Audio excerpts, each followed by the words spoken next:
Hello, magandang araw sa inyong lahat.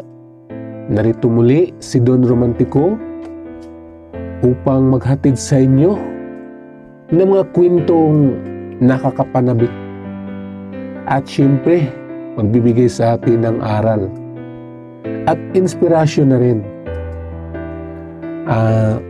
Una sa lahat, humingi po ako ng apology dahil medyo matagal yung pag-upload ko ng next na video dahil ganito talaga ang katawan natin. Minsan tinatamaan talaga ng sakit, pero ayos na. Medyo meron pang kunti akong sipon. Wala na yung trangkaso ko, pero yung sipon nandito pa rin. Kaya ang hirap kaya maghuminga kapag meron nakabara sa ilong. Diba? Ranas nyo rin yan. Pero sa kabila ng lahat, pagpatuloy ko pa rin ang pagbibigay sa inyo, pagkukwento. Lalo na itong series ng Sanay Ako Na Lang.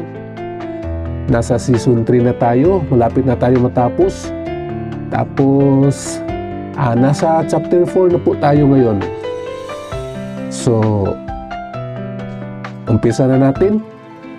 Ang nakaraan sa kwento ay medyo masalimuot yung takbo ng buhay ng ating bida na si Rex Vasquez dahil hindi pala niya totoong magulang yung nag-aruga sa kanya. Samantalang masaya naman ang pamilya Montes dahil sa wakas nahanap nila ang matagal na nilang hinahanap na nanawalang anak na si Caleb, na walang iba kundi si Rex. So ngayon nagdiriwang ng hulit gabing pagsasama ng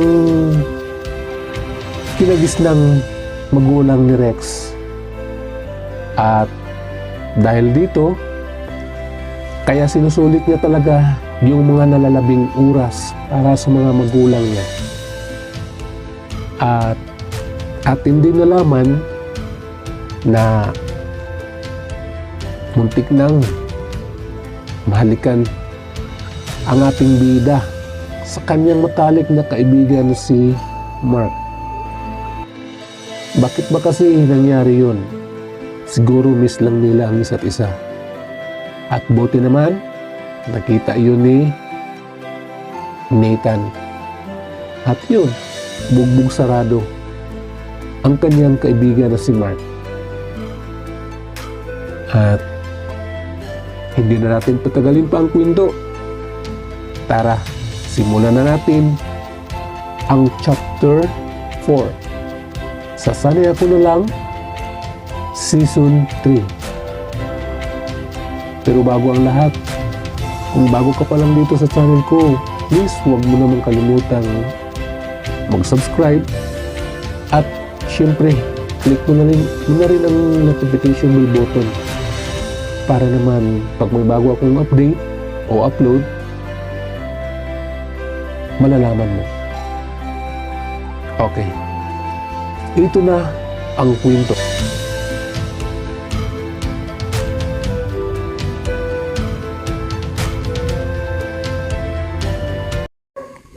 My loves, anong ginagawa mo? Alas 3 pala ng umaga, ba't gising ka na? Lumapit sa akin si Nathan at tinignan yung ginagawa ko. Nagsusulat ka? Para saan? Muling tanong niya sa akin. Para kila mama at papa. Sa sulat na lang ako magpapaalam sa kanila. Bakit? Saan ka ba pupunta? Sorry kung hindi ko agad nasabi sa iyo, my loves. Doon na kasi ako titira sa mga Montes. Mabalik na ako sa tunay kong pamilya. Alam ba nila mama at papa ng tungkol dito? Si mama Alam niya pero si Papa hindi. Pero pareho nilang hindi alam na ngayon ako alis. Bakit ba? Hindi ka na lang magpaalam sa kanila. Ayun nga ang ayaw ko eh. Ang magpaalam sa kanila ng harapan. Kasi baka kapag nakita ko silang nalulungkot ay mas lalo lang akong mahirapang umalis. Kung ano man ang desisyon mo, my loves, susuportahan kita. Salamat. Dahil nandyan ka, isa ka sa mga pinagkukunan ko ng lakas. Hinalikan ko sa noo si Nathan at pinagpatuloy ang pagsusulat ko. Pa, sana maintindihan niyo ako sa ginagawa kong pag-alis. Ginawa ko to para sa ikabubuti natin lahat. Ayokong may mapapahamak pa ng dahilan sa akin. Dahil hindi ko mapatawad ang sarili ko. Kung isa sa inyo ang masasaktan, mahal na mahal ko po kayo. Sobrang hirap man na iwan ang pamilyang napamahal sa akin. Ay kailangan kong gawin dahil ito ang tama. Pa, lagi niyo pong walagahan ang mga sarili niyo ha. At kahit wala ako sa tabi niyo, ay andyan naman ako sa puso niyo. At lagi ko din pong babaunin ang mga aral na itinuro niyo sa akin. Alagaan niyo din po si Kylene at pakisabi na lang na nagtatrabaho na ako. Ayokong sa murang edad niya ay mag-isip siya ng kung ano-ano. Pa, babalik ako at ipinangako ko sa inyo na sa pagbalik ko ay mabubuo na tayo at magsasama-sama tayo ng masaya. Mahal na mahal ko po kayo. Hanggang sa muli. Pagkatapos kong sulatin ang mga nais kong sabihin kila Mama at Papa, ay pinunasan ko na ang mga luha sa mata ko. Habang nagsusulat pa lang ako, ay umiiyak na ako. My loves, pwede mo hindi tuloy kung mahirapan ka. Ngiti lang isinagot ko kay Nathan at tumayo na ako para makapagbihis at maihanda yung mga importante kong gamit. Tinulungan din naman niya ako at nagbihis na din.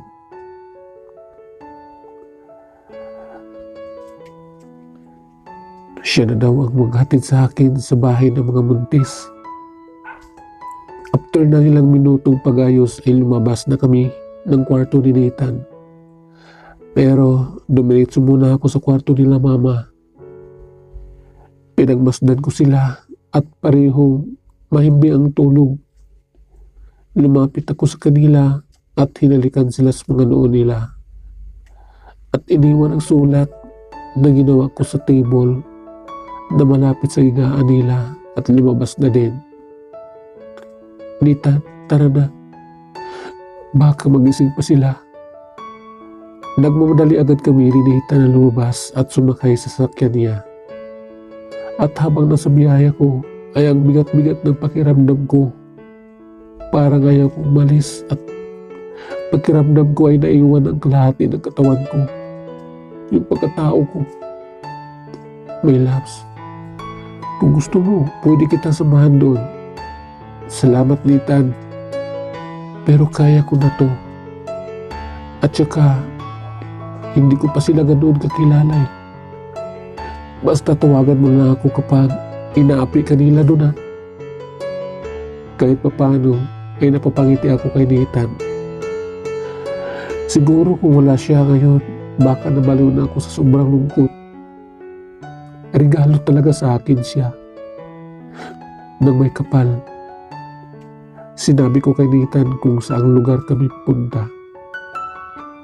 Mabuti na lang at may ways yung sasakyan niya at hindi kami nahirapang tuntunin ang lugar. Pagdating namin sa labas ng bahay ay tinawagan ko si Ma'am Aurora. Pasado 6 na rin kami nakarating. Grabe, kung makikita nyo lang yung sobrang laki ng bahay at ang ganda pa. Halatang mas mayaman pa sila kila Nathan. My loves, mukhang mayaman pala ang totoo mong pamilya. Oo nga eh. Pero wala naman sa akin kung mayaman sila o mahirap. Dahil ang malaga ay makilala ko sila.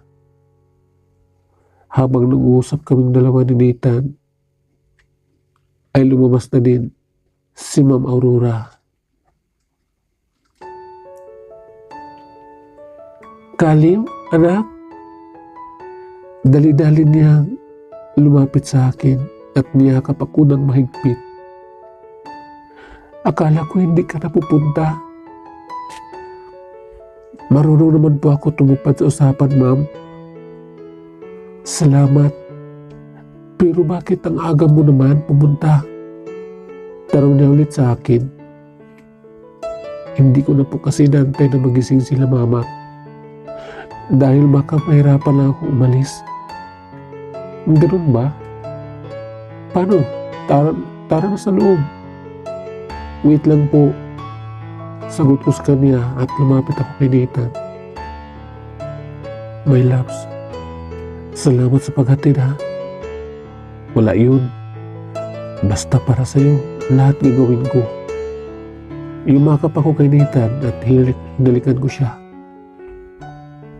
Ingat sa biyahe, my loves. Ikaw din, ingat ka palagi. I-text mo na ako kapag may problema. Alam mo, yung feeling na parang magkakahiwalay kami ni Nathan dahil pupunta na ako sa malayong lugar.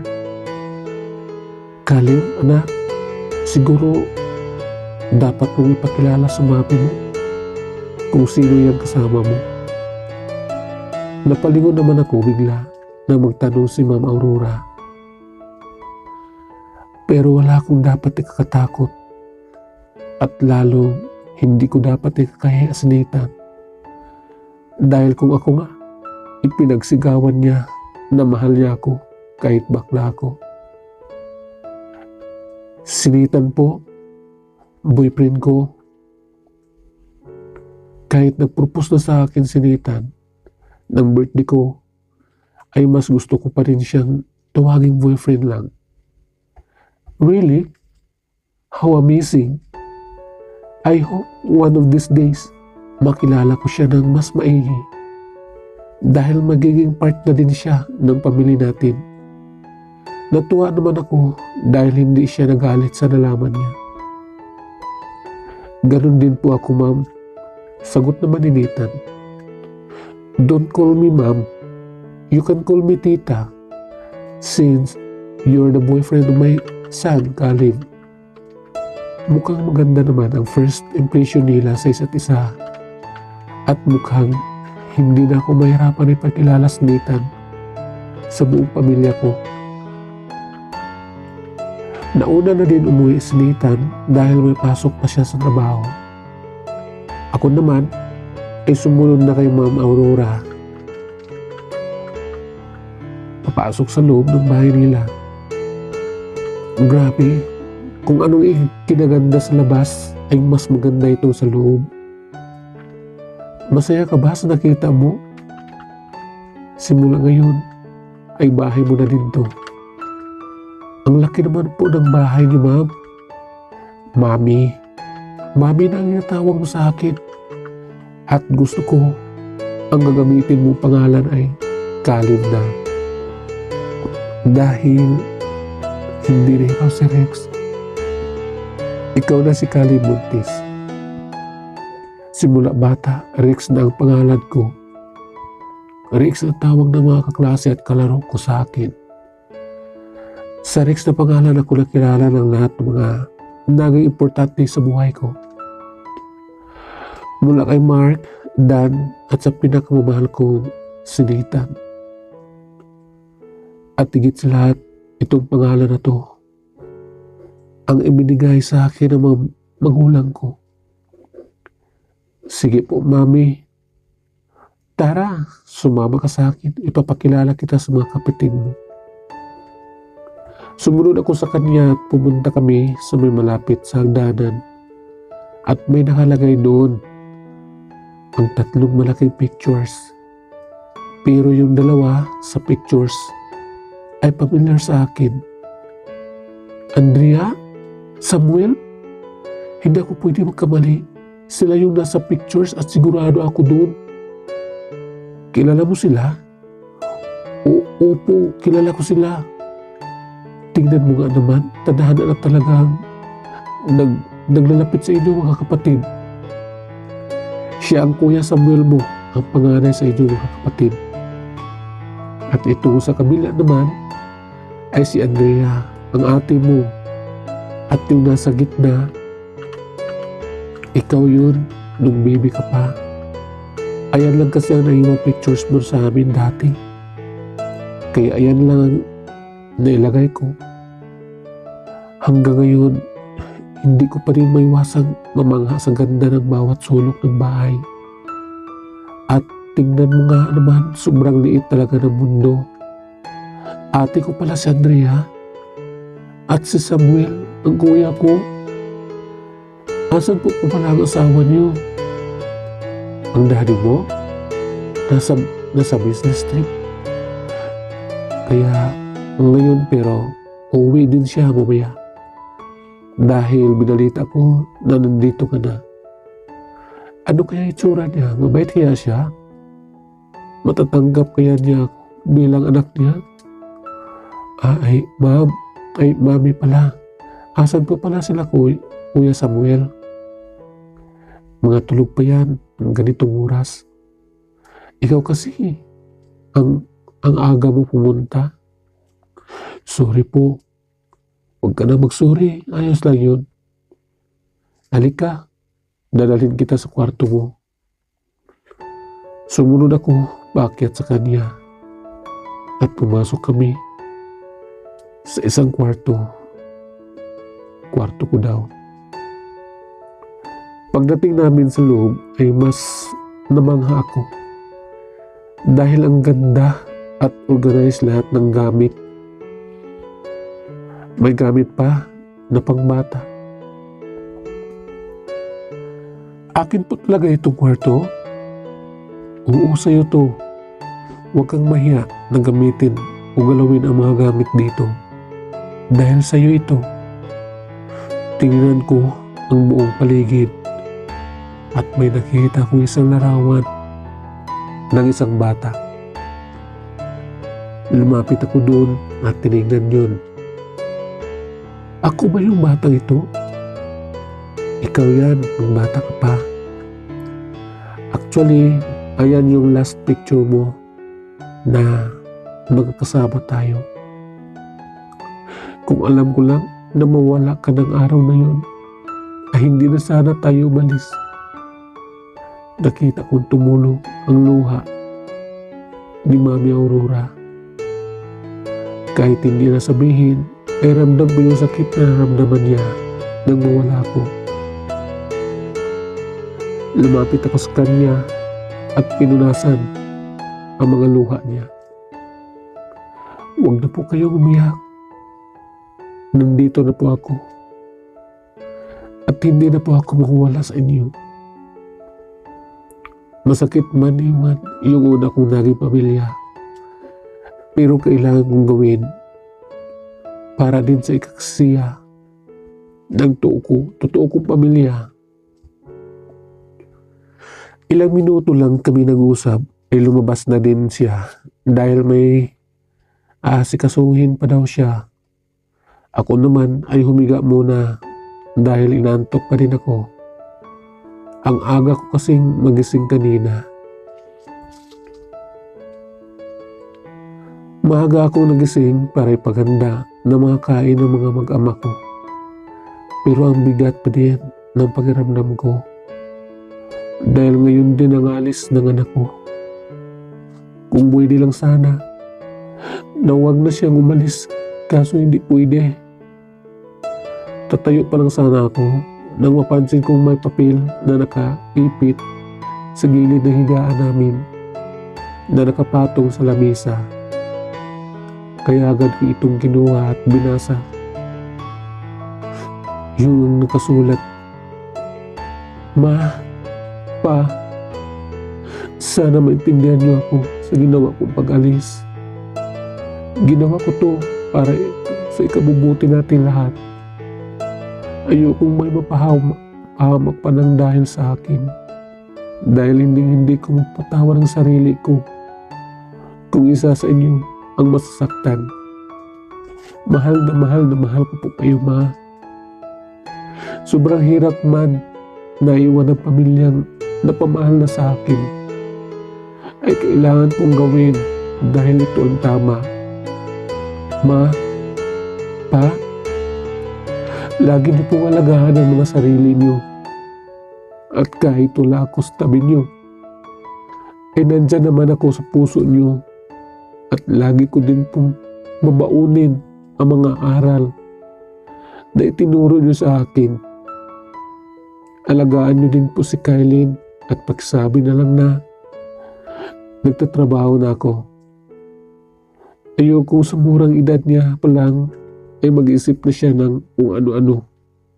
Ma, Pa, babalik ako at ipinapangako ko sa inyo na sa pagbabalik ko ay mabubuo na tayo at magsasama-sama tayo ng masaya. Mahal na mahal ko po kayo.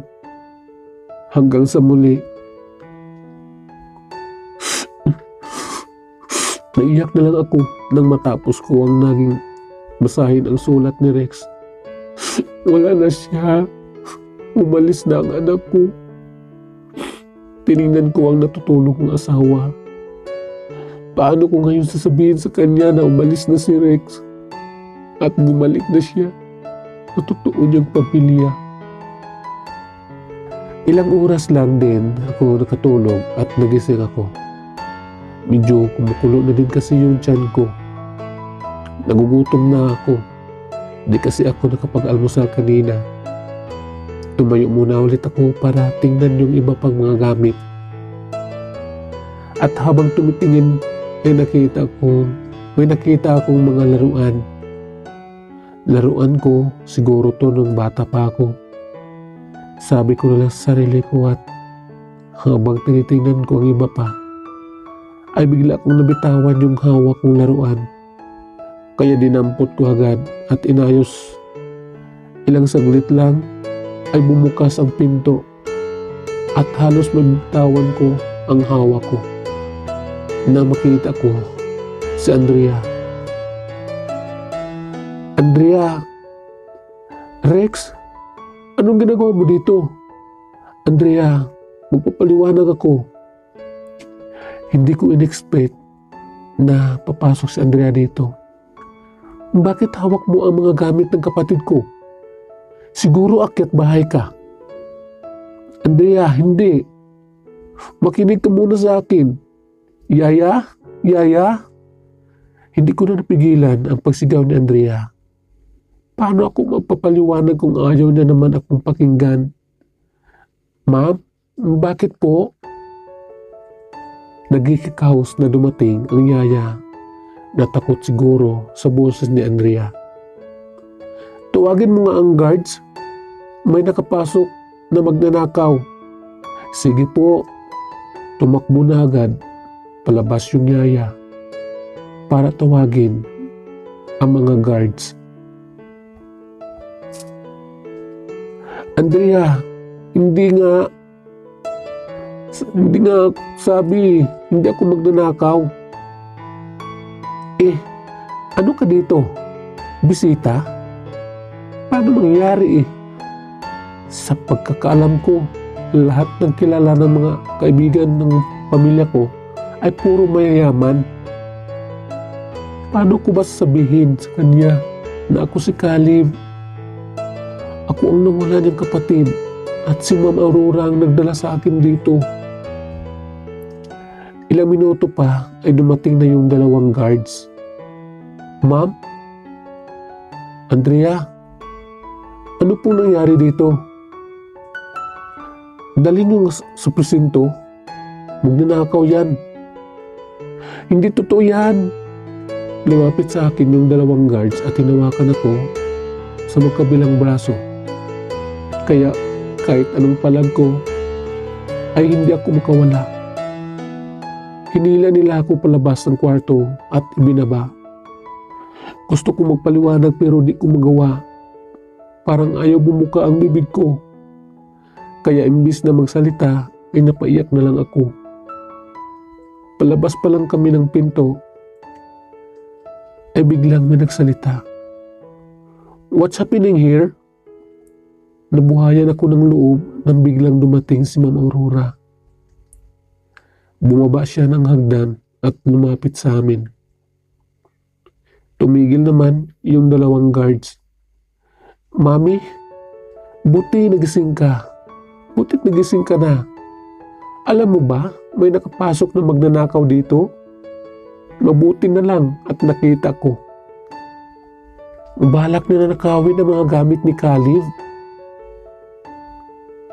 "Hindi po totoo yan." Mahina kong sagot. "Shut up. Walang maniniwala sa'yo. Huling-huli ka na nga. Magdi-deny ka pa?" Iwan ko ba? Parang sobrang personal ang galit sa akin ni Andrea. Yung feeling na parang sigurado siya na magnanakaw ako.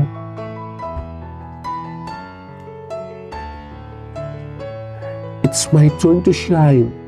Sigurado ako na matutuwa sa akin si Mami. Dahil naprotektahan ko ang mga gamit ni Khalif laban sa magnanakaw na to. Pero ang nakapagtaka, paano nakapasok si Rex sa bahay namin? Kulang ba kami ng security? O baka naman sadyang magaling lang tong si Rex? Kaya nalusutan niya ang mga bantay at talagang kami pa ang pagnanakawan niya? Siguro gumaganti siya dahil hindi ko siya tinanggap sa trabaho. Pero sorry siya. Nahuli ko siya at lagot siya kay Mami.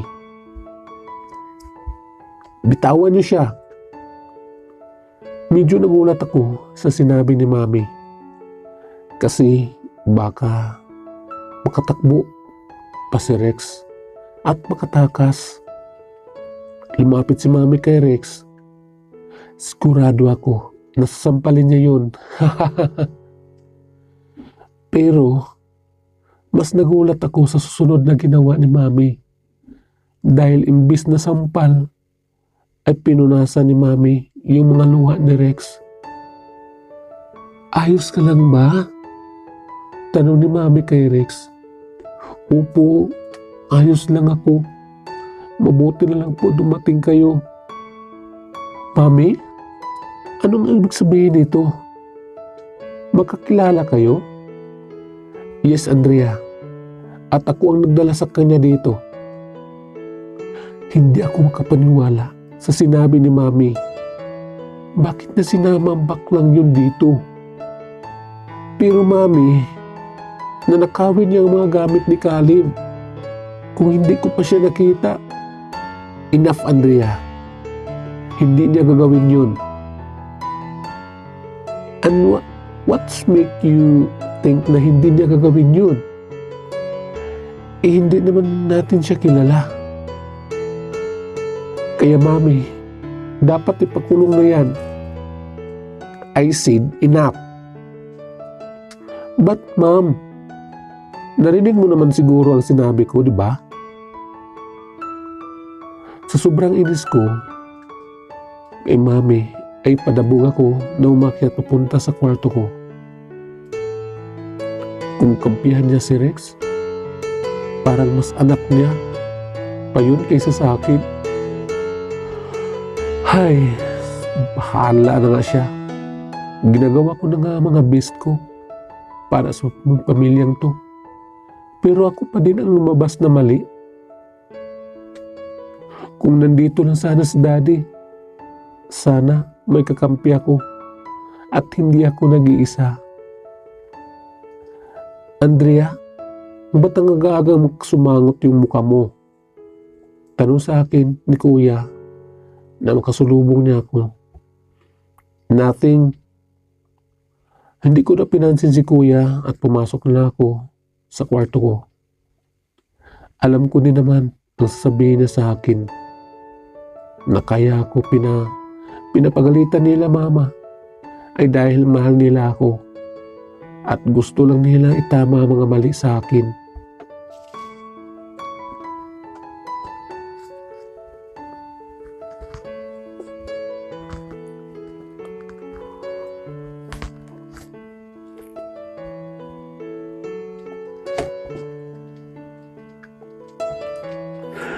Paano ko sabihin sa asawa at anak ko na wala na si Rex? Na pumunta na siya sa totoo niyang pamilya. Habang naglilinis ako ng bahay, ay nakatulala ako at malalim ang iniisip. Mama, nasaan po si Kuya Rex? Magpapaturo po sana ako ng assignment ko. Bigla na lang ako napaluhan ng banggitin ni Kylene ang pangalan ng kuya niya. Lumapit ako sa kanya at niyakap siya ng mahigpit. Mama, umiiyak po ba kayo? Tanong niya ulit. Pinunasan ko yung luha ko at tumingin ulit kay Kylene. Napuwing lang si Mama kasi naglinis kasi ako. Ako na lang gagawa ng assignment mo mamaya. Pero asan po si Kuya? Nagtatrabaho na kasi ang kuya mo sa malayo. Ano po? Kailan po siya babalik? Medyo matatagalan. Kaya ako na lang muna ang gagawa niyan. Kaya bumalik ka na muna sa kwarto mo ha. Maglilinis lang muna ako. Okay po. Pakisabi na lang po kay Kuya Rex na mag-iingat siya sa work niya. Sumunod naman agad siya sa akin. Mabuti na lang at matalinong bata si Kylene. At naunawaan niya na wala ang kuya niya dahil nagtatrabaho. Nagtatrabaho ba talaga si Rex o pumunta siya sa totoo niyang pamilya? Vincent, kanina ka pa dyan? Hindi naman. Huwag ka nang masinungaling sa akin. Nabasa ko ng sulat ni Rex sa atin. Lumapit sa akin ang asawa ko at sa kanya ko magulhol ng iyak. Parang hindi ko kayanin mawala sa akin si Rex. Mahal na mahal ko ang anak ko. Tama ba na hinayaan natin ang umalis si Rex? Ayun ang tama, Maribek. Dahil may totoo siyang pamilya na matagal nang nag-aantay sa pagbabalik niya. Ang sakit lang kasi dahil ako ang dahilan kung bakit wala siya sa atin ngayon. Sinakripisyo niya ang sarili niya para lang makalaya ako. Dahil ganun talaga kamahal ni Rex at bakit wala na siya dito. Ay baon-baon niya ang lahat ng mga itinuro natin sa kanya. At syempre, hindi na tayo mawala sa puso niya. Tama si Vincent, alam kong hindi kami makakalimutan ni Rex. Kahit nandun na sa totoo niyang pamilya. Pero antayin ko ang pagbabalik ng anak ko. Kuya, anong meron? Bakit parang may party? Sino ang may birthday? Walang may birthday. Sagot na sa akin. So anong nga meron? I don't know. Basta ang sabi ni Mami may surprise daw siya sa atin. Na sigurado ay kakatuwa natin. Ano kayang surprise yun? New phone? New clothes? O new car? Kung ano man ang surpresa ni Mami, sigurado na maganda yon. At kailangan ko paghandaan yun. Kuya, I have to go. Oh, saan ka naman pupunta? Baka hindi mo mabutan yung surprise ni Mami. Secret. Iniwanan ko na lang si Kuya dahil kailangan ko nang umalis para makapagsalon. Gusto ko maging maganda ako sa harapan nila. Dahil for sure, ako na kung ano man ang surprise ni Mami ay kailangan talaga pagandahan. Habang nag-aayos ako ng gamit ay biglang nag-ring yung phone ko. Tinignan ko kung sinong tumawag. Si Andrew lang pala. Hindi ko na lang siya sinagot. At hinayaan na lang siyang tumawag ng tumawag dahil magsasawa din siya. Nakakaba naman. Ngayon daw ako ipapakilala ni Mami sa buong pamilya. Kay Daddy at maging sa mga kapatid ko. Agad kong tinatawagan si Nathan para kamustahin at sabihin na okay lang ako. Hello, my loves. Ba't nagpatawag ka? Inaapi ka ba nila dyan? Pupuntahan na ba kita? Sandali lang, magpapaalam lang ako. Bungad na sa akin. Natawa na lang ako sa naging reaksyon niya kasi masyadong okay lang ako, wag kang mag-alala. At saka, kaya ko naman ang sarili ko. Sa tingin mo ba magpapaapi ako? Dati nga, nung binubuli mo ako, hindi ako nagpapatalo sa'yo. Sige my loves, balikan mo pa. Hindi naman kita binubuli dati, inaasar lang kita. Ayos lang talaga ako dito. At huwag mong iwan ang trabaho mo dyan. Mamaya, mapapagalitan ka pa dahil sa akin. Pero seryoso ka ba? Pero ba't ka napatawag? May problema ka ba? Wala. Gusto lang kitang makausap.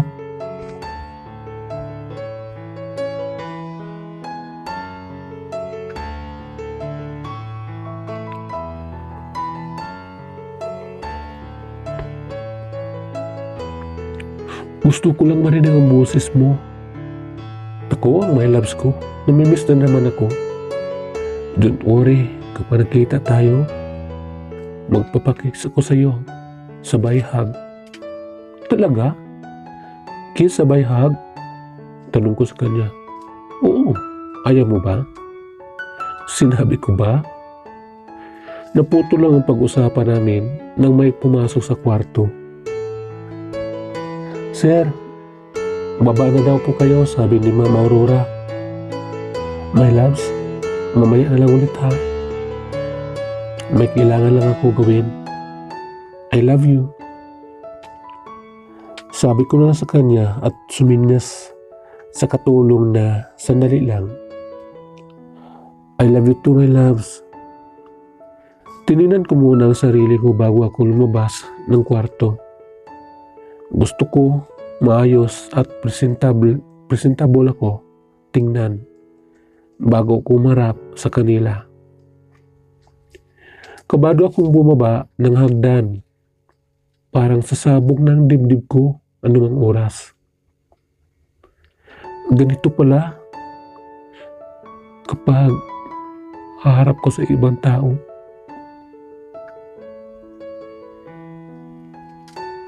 Na ngayon mo lang makilala. Dandahan akong pumunta sa dining room at nakita ko doon si Mami at si Andrea. Pati din si Samuel at saka ano kaya yung nasa center? Siya siguro yung asawa ni Mami. Lord, help me.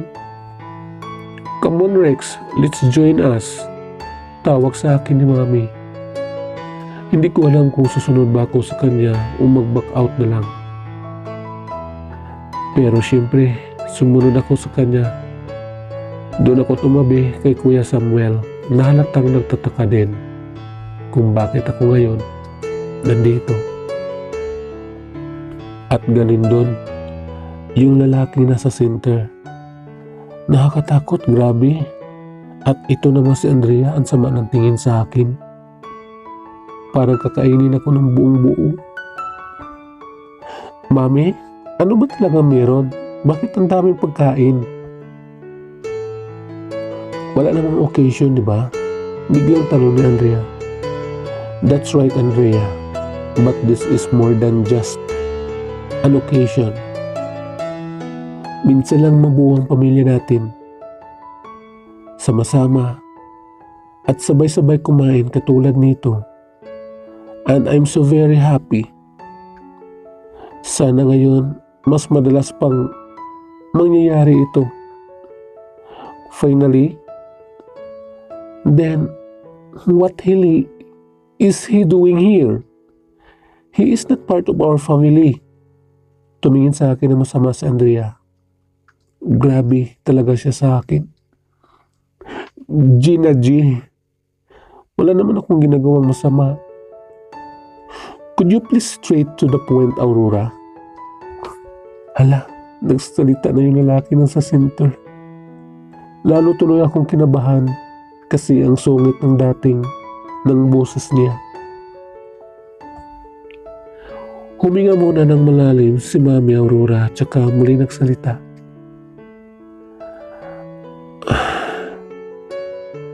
Alam kong matagal na akong umaasa na makita muli si Kali. At maging kayo ay sumuko na din. Pero ako, hindi. Dahil iba ang pagmamahal ng isang ina. Dahil ramdam ko na makita ko pa siya ulit at makakasama siya. Kahit ilang beses akong mabigo, ay hindi ako susuko dahil alam ko, ramdam ko na magkikita ko pa siya ulit. At ngayon, kasama na natin siya ulit. Nakangiti lang siya habang nagsasalita. Pero yung luha sa kanyang mga mata ay tumulo na. What do you mean? Nakita mo na si Caleb? Oo, Jigo. Nakita ko na siya. At ngayon, kasama natin siya. Biglang natuon sa akin ang lahat ng atensyon nila. Maski ako, hindi pa din ako makapaniwala na anak nila ako at isa akong buntis. What? No way! He can't be my brother. Aurora, sigurado ka na ba? Baka naman maling tao na naman yan. Sabat na lalaki nasa center. Baka nanluloko lang yan, Mami. At gusto niya lang makuha ng pira na sa atin. No. This time, I assured that he is our son, Jigo. Siya si Caleb. I've already done a DNA test. And the result was positive. DNA? Tanong ko sa sarili ko. Paano ako nakukuha ng DNA na hindi ko nalalaman? Paano po kayo nakakuha ng DNA? Tanong ko kay Mami Aurora. Nung sinabi pala sa akin ni Miguel na nakita ka na niya, ay inutusan ko na siya na kumuha ng sample sa'yo. Sawa na kasi akong masaktan at umasa. Pero na makita ko ang result, confirm, ikaw nga si Caleb, ang matagal na naming hinahanap. Anak, napalingon naman ako kay Sir Jigo.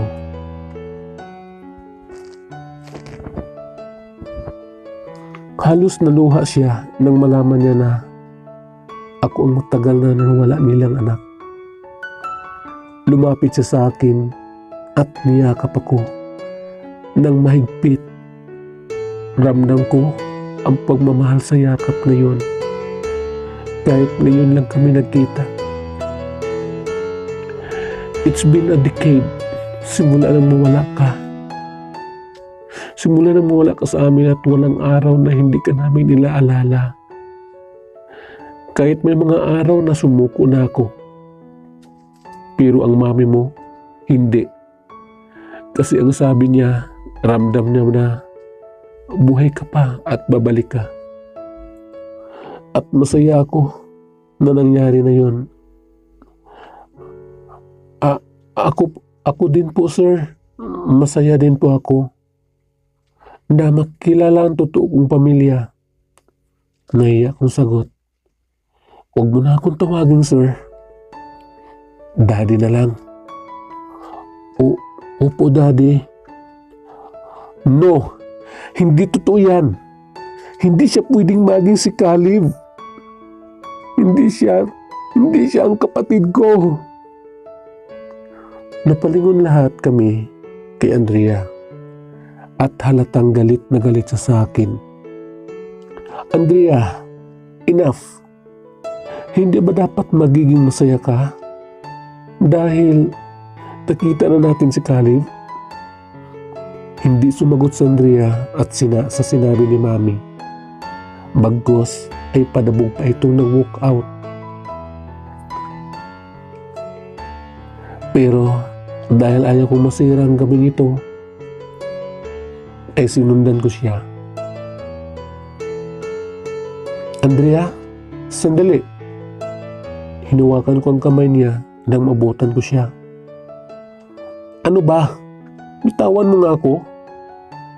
Saan ka pupunta? Galit ka ba? Ano sa tingin mo? Di pa ba obvious? At pwedeng huwag mo na ako sundan? And don't act that you're concerned. Hindi ko na napigilan makalis si Andrea dahil hindi naman talaga siya magpapapigil sa akin eh. Don't worry about her. Babalik din siya. Sumunod din pala si Kuya Samuel sa amin. Sorry po. Mukhang nagagalit ata si Andrea. Kayo po ba? Galit din po kayo sa akin? At bakit naman ako magagalit? Masaya nga ako na nakita ka na namin. Noong nakita tayo sa parks, sign na pala yun, no? Napaisip din ako sa sinabi ni Kuya Samuel. Tama siya. Sign na yun at tadhana na talaga ang naglalapit sa aming magkapamilya. Oo nga po eh. So, tara na. Balik na tayo. Balik na tayo sa loob. Baka inaantay na tayo nila Mami at Daddy. Si Andrea, huwag mo nang isipin yun. Babalik din yun. Yung personality ni Kuya Samuel at Andrea ay magkaiba. Kasi si Andrea parang ang laki ng galit sa akin. Samantalang itong si Kuya Samuel, okay lang. Umakbay siya sa akin at bumalik kami doon sa loob. Masaya din pala magkaroon ng kuya. Tinapos namin ang buong gabi ng masaya at pinakilala ko din sa kanilang pamilyang nagpapalaki sa akin dahil hindi ako basta-basta makakalimutan yun na mga ganoon na lang. At sana lang maging maayos ang pagtira ko dito at hindi magkaroon ng pangit na memories, lalo na galit sa akin si Andrea.